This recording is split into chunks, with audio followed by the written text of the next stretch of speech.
On today's episode of Living with Money, Tom and I talk about how to start your financial plan. We start with looking at your cash flows and money coming in each month, as well as your fixed and discretionary expenses and any money going out each month. Next, we also talk about what we call our personal balance sheet, and that's measuring short and long-term assets versus liabilities, or in layman's terms, things you own versus things you owe. This is an exercise that everybody can do, whether you're 24 years old, 44 years old, 64 years old. This is a really important exercise to do when you're starting with a financial planner so that you get started on the right track. We hope you enjoy episode 2 of Living with Money, how to start your financial plan. Welcome to Living with Money, a podcast aimed to promote financial literacy by helping listeners understand their relationship with money in their everyday lives. Your hosts, Tim and Tom Malooly, work for Malooly Asset Management. All opinions expressed by Tim or Tom or any other podcast guests are solely their own opinions and do not reflect the opinion of Malooly Asset Management. This podcast is for informational purposes only and should not be relied upon for investment decisions. Clients of Malooly Asset Management may maintain positions in securities discussed in this podcast. Here's your hosts, Tim and Tom Malooly. Welcome back to Living with Money. On today's episode, we are going to dive into how to start your financial plan. And since most people are procrastinators when it comes to financial planning, I'm going to procrastinate starting this episode with a little story, but you'll see where it's going. It ties in. It does. So years ago, I used to go to this doctor. I actually met him through Little League. An older guy, he was winding down his practice and preparing to retire. Never did blood work, never did any kind of testing, nothing. I would go in, sit in the exam room and wait for 35 minutes. And then he'd come in and he'd want to talk about his new iPhone or something like that. And then he'd be asking, well, how you feeling? And you would eventually get to the pressing need or the problem that you have. And I think that's part of the problem that a lot of financial planners bump up against is that people come to see you when there's a pressing need or a problem, instead of having some kind of baseline or experience. So he told me that this was 6 or 7 years ago that he was planning to retire. So I started looking for a new doctor. And lo and behold, I go to this new doctor, and the first thing he says is, we're going to need to do a lot of tests, a lot of blood work, because we want to establish a baseline for you, and then we can measure your progress as we go forward. I was surprised because I hadn't been working this way before. So I really liked the process of it. And in that process, I also learned some things about myself, including the fact that I have type 2 diabetes, which I did not know about. But all of a sudden, it started to help connect a lot of dots. So doing blood work and doing this kind of testing helps develop a baseline. And Tim, I think that's kind of where we want to go. It's a really good place to start, and it's a good analogy to use for people wondering where they should start in terms of financial planning. It's really hard for a financial planner to diagnose the problem. Like Tom said, a lot of people come in with these pressing needs and they just want the solution right away. But it's really hard to do that if you don't have some sort of baseline reading or a healthy picture to kind of backtrack to and use that as a base. That's so true, because over the years we've seen people come in and they want some kind of instant answer or quick fix on how do I fix this problem? I've got this issue with taxes, or I owe this money, or I've got to get money somewhere, or I've got to do this, that, or the other thing. And really what we need to do is sit down and kind of peel back the onion a few layers and say, wait a second, the reason why you're in this situation is because of something else we need to talk about. Let's get to that. Exactly. And, you know, one thing I do want to say is you might be listening to this and think this might not be for me. I don't need to do that. But this is an exercise for every single age, regardless of how old you are. You know, just because you're 24 years old, fresh out of college, and you have no real assets in your name, that doesn't mean that you don't have to examine your monthly inflows and outflows in terms of cash coming in and out, because otherwise you're not going to know where you can save more money to one day get you those real assets. And likewise, if you're, say, 44 and you're really starting to build assets, you're thinking about paying for college, you're trying to weigh what's more important, paying for college or putting money away for retirement. These are big issues that we wrestle with our clients. Likewise, if you're, say, 64, so we've talked about people who are 24, 44, 64. If you're 64 and you're retired or planning to retire, this is a very important time to be talking with your financial planners. Your planner can help keep you or get you and then keep you on the right track. So important. So it's just as important for young people as it is older people, and you don't want to skip any steps or think that doesn't apply to me. It's always a good exercise to cover all of your bases, and especially when you're working with a financial planner, because they need to clearly understand your situation as best as possible before they can start making any changes.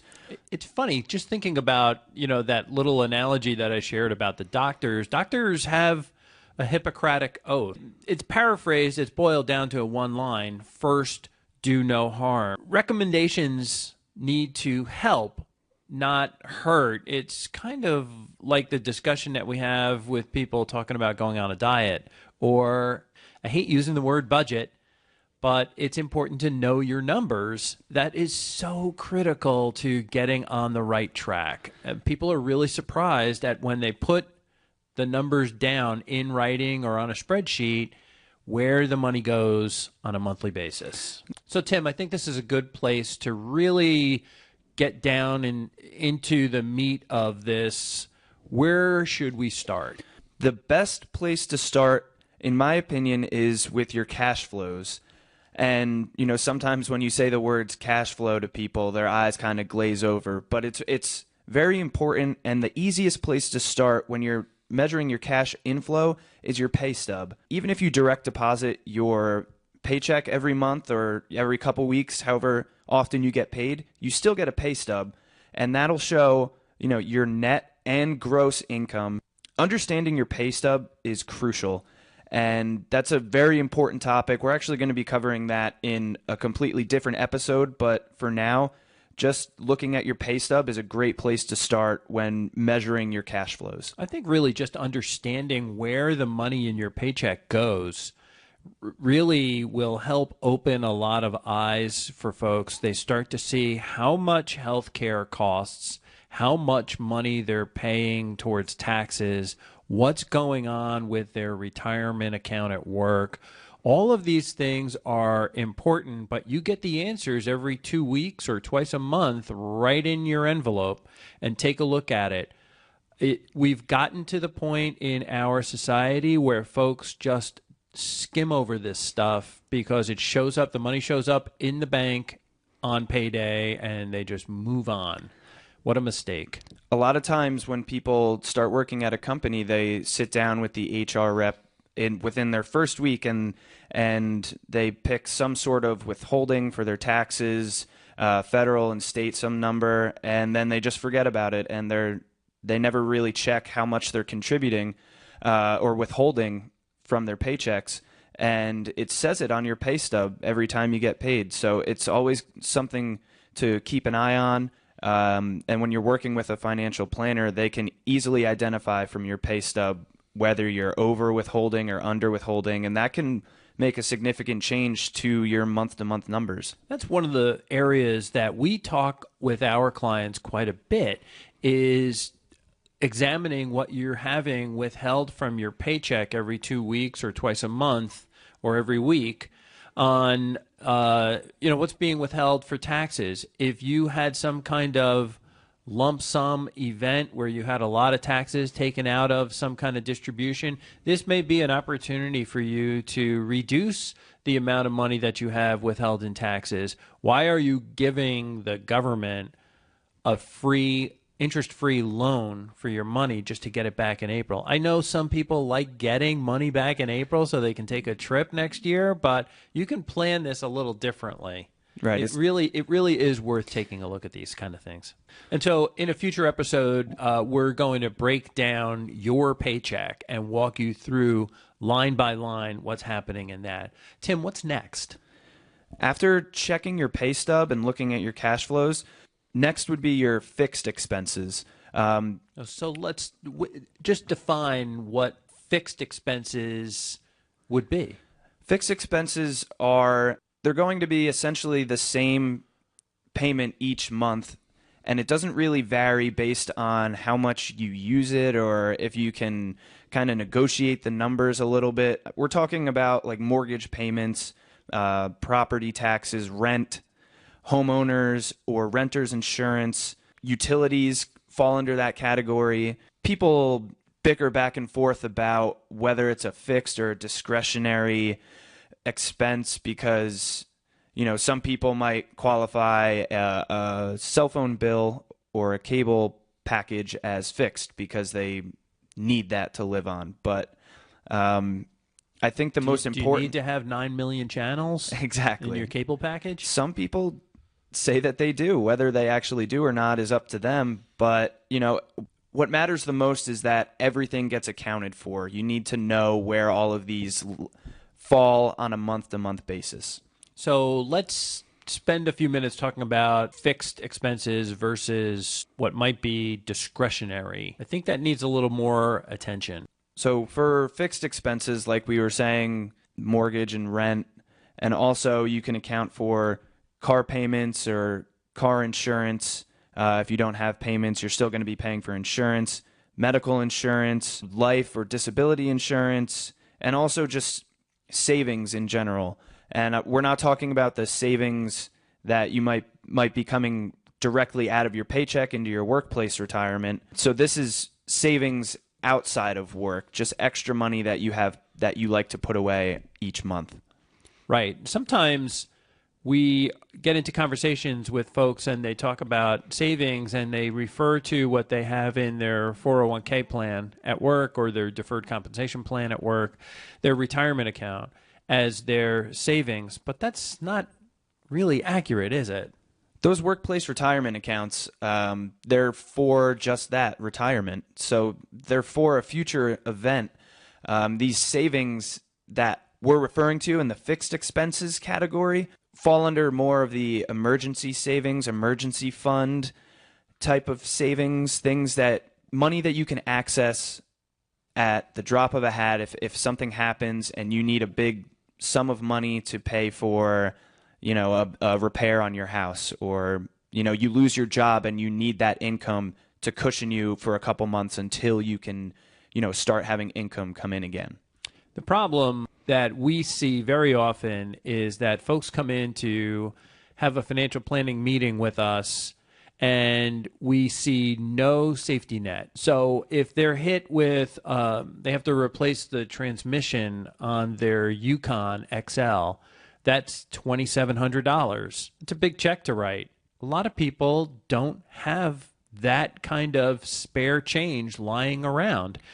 If they get sick, have to go to the emergency room. A lot of times these bills, even though your insurance may eventually cover it, you may have to write a pretty large check. And so life gets very expensive and we need to have that kind of safety net. And before we can even talk about investing, we need to talk about having some kind of safety net. This all goes back to examining your cash flow. This is so important, and it's a topic, it's a discussion that a lot of folks simply don't have. That's why we kind of stress it and make it important when we're starting with folks on financial planning. And sometimes it's an uncomfortable conversation to have because people get skittish when they talk about how much money they're saving or spending, but it's a very necessary conversation to have. So not only examining your cash flows from your pay stub coming in, your fixed expenses each month. We talked about it a little bit before, but there's also discretionary expenses that you have each month. And that's pretty much any expense that you don't label as a fixed expense. So like we said before, things like Like a cell phone bill, cable or internet could fall under that as well. Gas to put in your car, groceries at the food store. Going out to dinner. Exactly. Car repairs or pets, gym memberships, pretty much, Netflix subscriptions, things that you pay for each month that you wouldn't die if you didn't have them. Right. If your situation gets really dire and you are unemployed, you need to make some cuts, you need to figure out what your fixed expenses are. It's amazing the things that you can do without. And so it's important to recognize what's a fixed expense. I need that car every month to get to work. I don't necessarily need a Netflix account. And yeah, it may be 12 or 15 bucks a month. That stuff really starts to add up when you've got a lot of these things. I'd also like to just bring up the potential elephant in the room. When we talk to folks about having a safety net, too many times we've heard at the conference table, people will say, that's what our credit card is for. And we can tap into that. We've got a $10,000 line of credit that we can use with this credit card. And if you could see the look on Tim's face when I mentioned that, it's cringeworthy. Yeah. So these discretionary expenses, I mentioned it before, they're kind of, in a way, negotiable with yourself. Like Tom said, if you need to cut back, you can.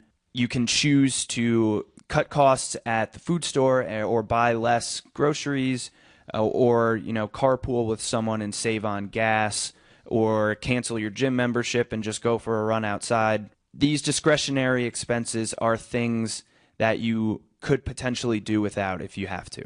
So, Tim, a question then. Where does childcare fall? Is that a fixed expense? Is it a discretionary expense? For a lot of people, I would say fixed. It depends on everyone. Everyone's different. Everyone's situation differs. If you're a family that has 2 working parents and young kids, childcare is essentially a fixed expense unless you have, another family member or someone that can watch your kids on a day-to-day basis. Childcare today isn't cheap, so that is a pretty serious fixed expense for a lot of people. Okay, so I'm thinking about putting together some numbers when I sit down with my financial planner. I'm looking at last month's expenses, and last month was Christmas. I mean, that only happens once a year. But I also happen to have a pretty expensive car expense. I had to get 4 new tires. And that just doesn't happen all the time. How do I figure out my monthly numbers with those kind of one-off things happening? The easiest way to find those numbers of your expenses would be on your monthly bank statements. And to kind of counteract the one-off events that you're referring to, I would suggest grabbing the last anywhere from 3 to 6 months, as many bank statements as you can find, and you can start to find averages of these numbers and expenses. And as opposed to 1 month, like you said, Christmas, you might be spending more money during the holidays, or car repairs were higher in February than they were in January. By grabbing a lot of these bank statements and finding averages of these numbers, it's easier to come up with a more reasonable budget, we'll use that word again, to live on or to bring to a financial planner. Right. You may buy tires once every couple of years for your car. It's an $800 or $1,000 expense, but next summer it could be a water pump. Right. It could be something like that. That's going to you're going to need to lay out $800 or $1,000 on the spot to fix something with your car. If you were in a position where you could put $70 or $80 away in a special account every month, then when that $800 bill falls out of the sky on your lap, you have some money. Right. That speaks to the importance of that emergency fund that we were talking about before. Because people say, oh, that was a one-time event, that was a one-time event. But if you look at it, those one-time events happen more often than you think. It might not be the same one-time event, but there are big costs that pop up along the way. Like we said, life gets pretty expensive, so having that emergency fund is crucial. We're going to take a quick break to hear from our sponsor. We'll be right back.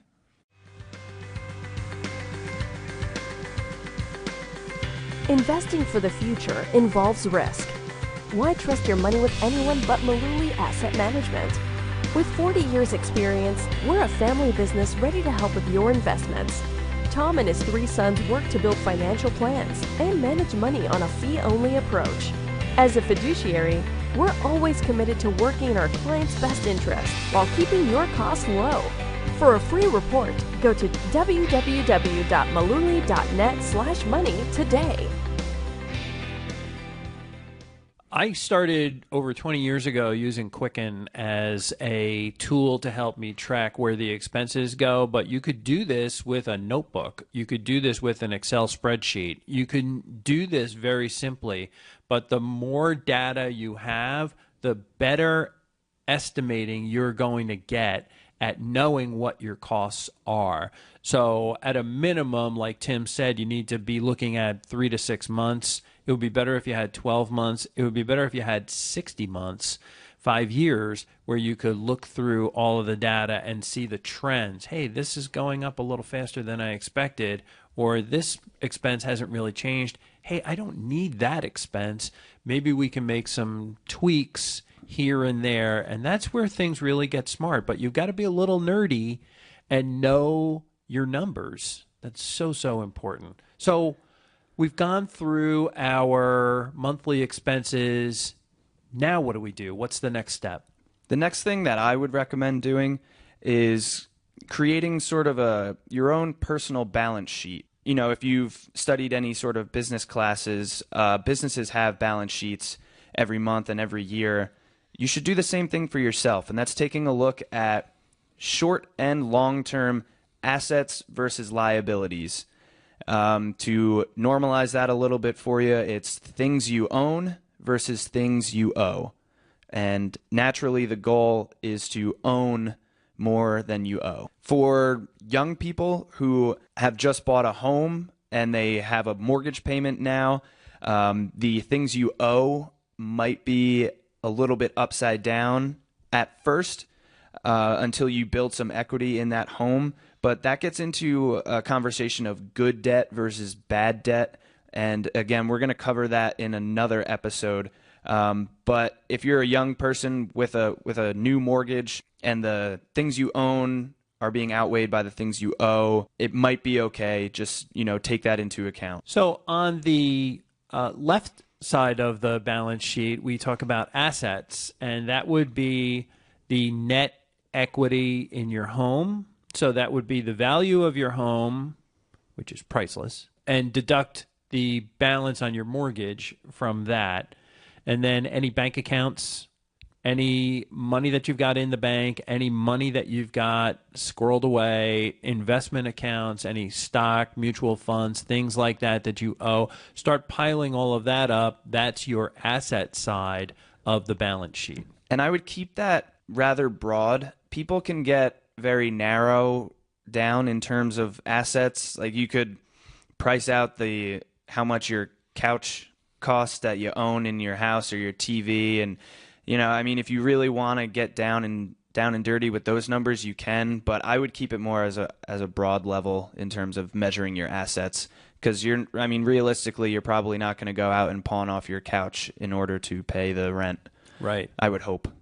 So one of the questions that we get asked about when we're putting together a balance sheet is where do you place life insurance on a balance sheet? And it may not actually belong on a balance sheet. If you have term life insurance, there really is no asset. That's a cost that you have to pay every year to have the insurance. If you have whole life insurance, once you've owned it a few years, you'll start to build up a small cash value. That actually is an asset. But it's tricky because we get into conversations with folks and they'll say, well, we have $1 million in life insurance. Well, unfortunately, you don't really get that money until you're dead. So not really an asset. So you kind of need to break down what is an asset and what isn't. Put everything that is an asset on the left side of the page. And on the right side goes all of your liabilities, which I would recommend breaking down into short and long-term liabilities, meaning anything that you is payable within 1 year, I would classify as a short-term liability. Anything greater than 1 year would be a long-term liability. And if it is a long-term liability, you should know how long it's going to take for you to pay that off and what rate the interest is compounding. Because if you're able to know those numbers, you'll be able to better budget a way to pay it off, just knowing those variables going into it. So let's take an example. If you had a 5-year loan, say you borrowed money from your parents and you want to pay them back over 5 years, the first year of that payment, the next 12 months would be considered short-term. Right, that's a short-term liability. But the remaining 4 years left on the note would be considered a long-term liability. And what we're trying to come up with, without getting too specific, is come up with these financial ratios to see how far underwater you might be and how important it is for you to have a safety net if you were to lose your source of cash flow. What do we have to address in terms of short-term needs and longer-term needs? So examining the liabilities, such an important part of financial planning. Right. The balance sheet is a really nice way. It's kind of like a snapshot of where you are currently. And you can use the balance sheet information to determine if you need to make any changes to the cash inflows and outflows that we were talking about earlier. So it all kind of works together to get you to any sort of changes that you might need to make to better your financial situation. And we talk about, there's an old maxim when it comes to financial planning, and that's pay yourself first. So if you're taking money each month and socking it away into a savings account, you're building up that asset. So it really is a good tool to remember to pay yourself first, because that's going to help you in the long run from falling into some, money problems down the road. So we talked about the personal balance sheet and how businesses always have balance sheets. So if you think about the cash flows and expenses that we were talking about earlier, I would consider that kind of like a profit and loss statement for a business. And obviously the goal there is to be running month to month, year to year at a profit, not a loss. So if you are running at a loss, it can be easy for you to look at all the information that you have, all the expenses, and make changes to where you're spending your money to try and get you onto that profit side of the statement. I think one of the real messages or the takeaways from today's podcast has been you can't know where you're going if you don't track where you are now and track the progress from a certain point, developing that baseline and then moving forward. Would you agree? 100% agree. So once you have your monthly numbers in check, your balance sheet all lined up, you can start making some real progress on changing your financial life for the better. And that is essentially the first place that I would start if you're in financial trouble or you're looking to just have more money or be more comfortable with your money. We want to help you become better prepared at living with money. If you're listening to this on iTunes, please subscribe to the podcast to get new episodes every week. And feel free to leave us a review or a comment because it would really mean a lot to us. Be sure to follow us on Twitter and Instagram at LWM_podcast for more news and updates about the show. Thanks for listening to this episode of Living with Money, and we'll see you on the next one.